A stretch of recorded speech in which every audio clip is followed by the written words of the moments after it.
Bonjour, Fabien Expili, votre professeur de marketing chez DigiSchool. Nous allons aujourd'hui étudier la consommation type achat.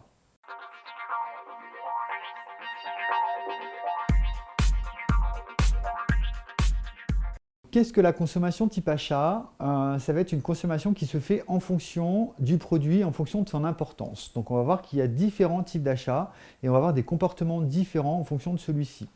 Donc le premier, par exemple, qui est l'achat à faible implication, qu'on appelle un achat courant, qui correspondent à ce qu'on appelle des produits banaux.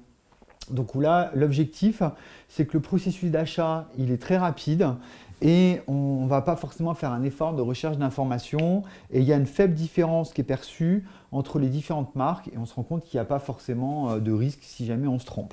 Donc on va avoir, par exemple, comme type de produit, tout ce qui est lié à la presse. C'est-à-dire, par exemple, quand vous allez chez le buraliste, vous allez acheter de la presse, on sait que c'est un achat courant qui peut se faire toutes les semaines ou tous les jours, par exemple. On va avoir ce qu'on appelle aussi des achats impulsifs. Donc là, c'est des achats qui n'étaient pas forcément prévus, qui correspondent en général à peu près 45% de notre liste de courses en grande surface, qui sont des achats spontanés, effectués sans réflexion, qui sont provoqués par rapport à une incitation sur le lieu de vente. Donc là, par exemple, on va souvent retrouver aux caisses des bonbons. Donc là, c'est vraiment un achat impulsif. L'achat impulsif peut être aussi beaucoup plus important en fonction du niveau de vie du consommateur. On va ensuite avoir ce qu'on appelle les achats routiniers de fidélité. Donc c'est-à-dire que là, c'est des achats qui sont en général naturels. On a une décision instantanée, on va toujours prendre en général la même marque.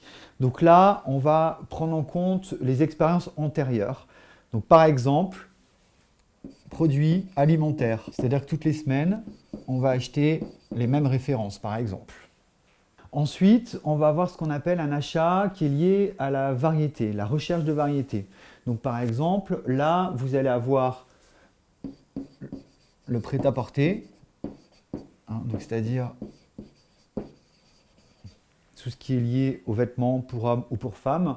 Donc sachant que là, l'objectif, c'est de changer et en fonction, je sais pas, d'un produit nouveau qu'on va trouver, on décide de l'acheter. Et on peut très bien acheter dans un magasin et puis aussi dans un autre, parce qu'on recherche la variété. On va ensuite avoir ce qu'on appelle l'achat réfléchi, qu'on appelle l'achat spécialisé, où là, le processus d'achat, il est complexe, beaucoup plus long. On va faire attention également à avoir beaucoup d'informations. Et là, on se rend compte que le risque perçu, il est très important si jamais on se trompe. Donc là, par exemple, ça va être l'achat d'une voiture ou éventuellement d'un bien immobilier, où on se rend compte que si jamais on fait une erreur, ça peut quand même avoir un impact important.